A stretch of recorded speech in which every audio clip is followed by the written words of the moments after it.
Una de las mutaciones del Estado actual es que ha dejado de ejercer el monopolio de la violencia únicamente a través de las policías y el ejército. Ahora también lo hace por medio de grupos que se mueven en zonas de incertidumbre legal, pero que pueden ayudarle a sus intereses, como los paramilitares, las autodefensas, las policías autónomas y sí, los cárteles del narcotráfico. Hola, yo soy Ivette Serna y esto es La Fractura, el lugar para la resistencia.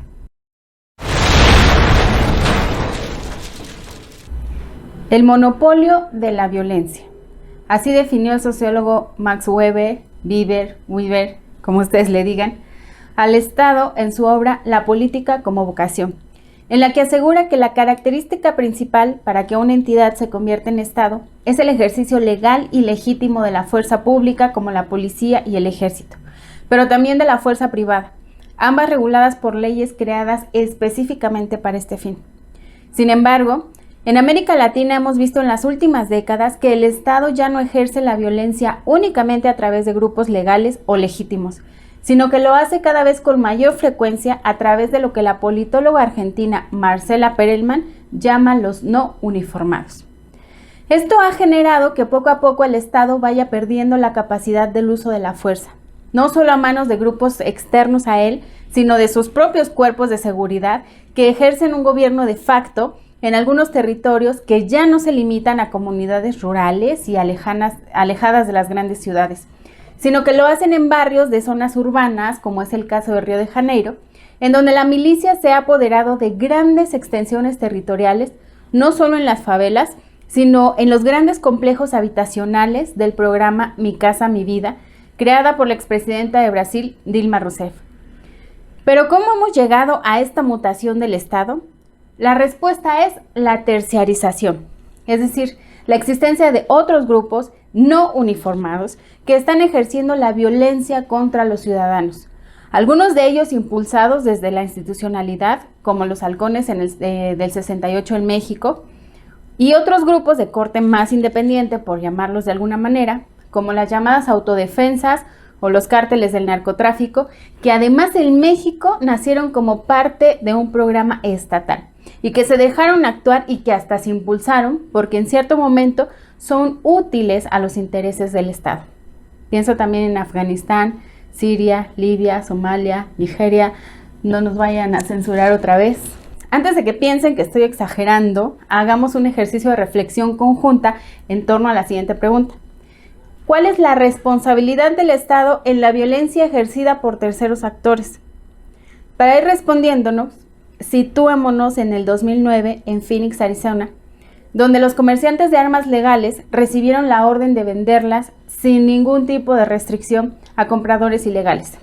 Hasta 2011, que se permitió esta medida, se dejó correr las armas hasta la frontera norte y sur de nuestro país, y con ello acrecentaron el poder letal de grupos de todo tipo de delincuencia organizada en México y en Centroamérica. Esta acción formó parte del caso Chambers, que después fue conocida como Rápido y Furioso, puesta en marcha, sí, por el democratísimo Barack Obama, a través de la Agencia de Alcohol, Tabaco, Armas de Fuego y Explosivos de Estados Unidos, con la esperanza o con la excusa de rastrear las armas hasta los líderes de los cárteles mexicanos y desmantelarlos.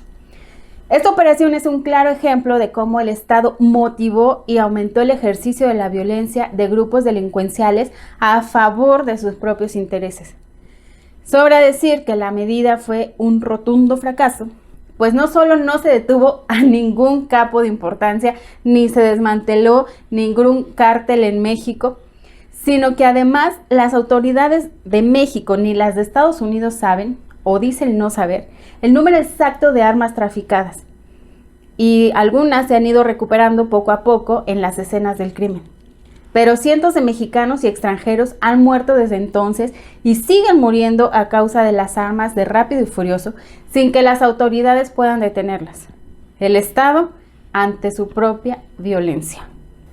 Este caso es representativo por el escándalo y los señalamientos de corrupción que se han ido revelando en el camino. Pero hay otras intervenciones que no se ven, que no se señalan y que no se castigan, pero que son de igual de perjudiciales o peor, como es el caso de la participación de activos del ejército mexicano en la desaparición de los 43 estudiantes de Ayotzinapa y sus probables vínculos con grupos delincuenciales y que además han sido protegidos del Estado.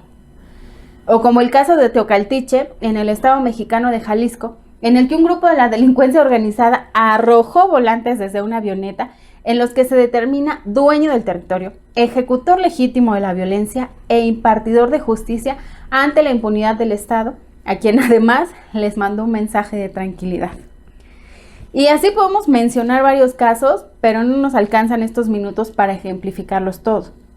Pero bueno, parece obvia la respuesta a la pregunta que hicimos antes. Sin duda, la transformación del modelo de Estado al servicio de otros intereses que no son los del bienestar ciudadano y su tendencia a la tercerización de la violencia lo llenan de una gran responsabilidad institucional por lo que está pasando contra la ciudadanía en manos de grupos uniformados y no uniformados. Lo que algunos llaman Estado fallido, más producto de la moda que de una reflexión seria y responsable, no es más que una mutación de un Estado que ya no está para proteger y promover el bienestar de la población, sino del 1% de la gente que tiene las mayores fortunas gracias al capital desregulado. Algunos de ellos sí, gracias al desarrollo y venta de armas. No, señores, no es la relación de fuerzas lo que ya no les da.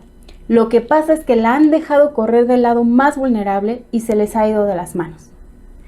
Y bueno, hasta aquí llegamos con la reflexión de esta semana y aprovecho para enviarle un saludo solidario y sensible a Michoacán, mi pueblo, y que es uno de los tantos que se mantienen en resistencia en América Latina ante la tercerización de la violencia.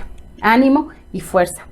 Y como siempre les dejo material importante en la descripción como el libro de Weber y los invito a que se suscriban, a que visiten los espacios de mis compañeros de comunicación para el bienestar y si tienen algún tema que quieran que reflexionemos, también coméntenmelo por aquí o por alguna de nuestras redes sociodigitales o por donde ustedes quieran.